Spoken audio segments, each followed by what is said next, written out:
Mister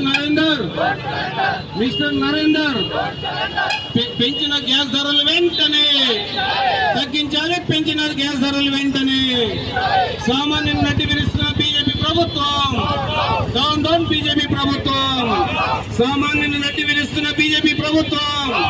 నశించాలి BJP ప్రభుత్వం.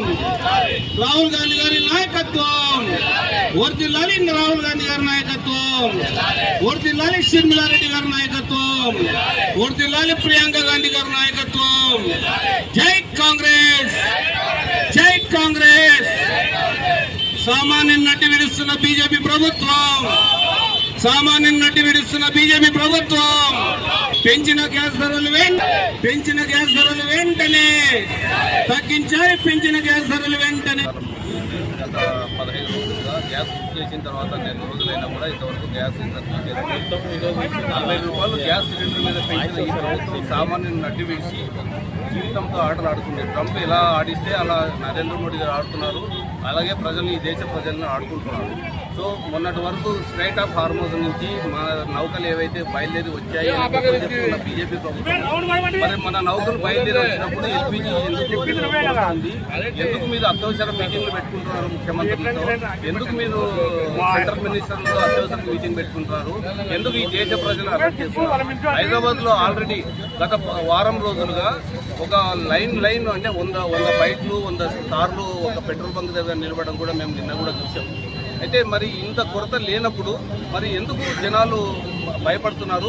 జనాలకు ఎందుకు మీరు ఒక కాన్ఫిడెన్స్ ఇవ్వలేకపోతున్నారు అని చెప్పి కూడా ఈ సందర్భం కాంగ్రెస్ పార్టీ తరఫున మేము గట్టిగా అడగదలుచుకుంటున్నాం.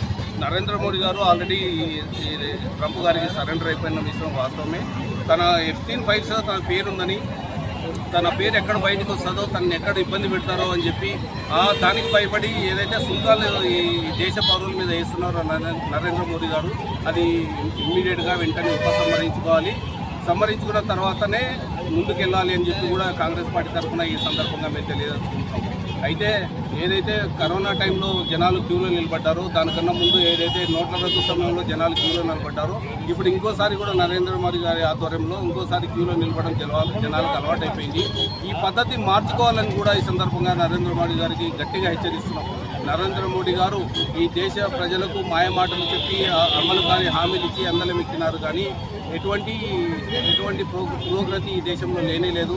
ఎయిర్పోర్ట్లు అమ్ముతున్నాడు, ఈ దేశాన్ని అమ్మే ప్రయత్నం చేస్తున్నాడు, ఎల్ఐసీలు అమ్ముతున్నాడు, రైల్వేలు అమ్ముతున్నాడు, రోడ్లు అమ్ముతున్నాడు, ఆయిల్ అమ్ముతున్నాడు. ప్రతిదీ అమ్ముతున్నా కూడా ఈ దేశ ప్రజలు ఓట్లు వేస్తున్నారా? ఓట్లు లేకుండానే మీరు ప్రధానమంత్రి అవుతున్నారు అని కూడా మాకు ఒక డౌట్ వ్యక్తపరుస్తున్నాము. దయచేసి నరేంద్ర మోడీ గారు ఈ దిశగా ఆలోచించాలి.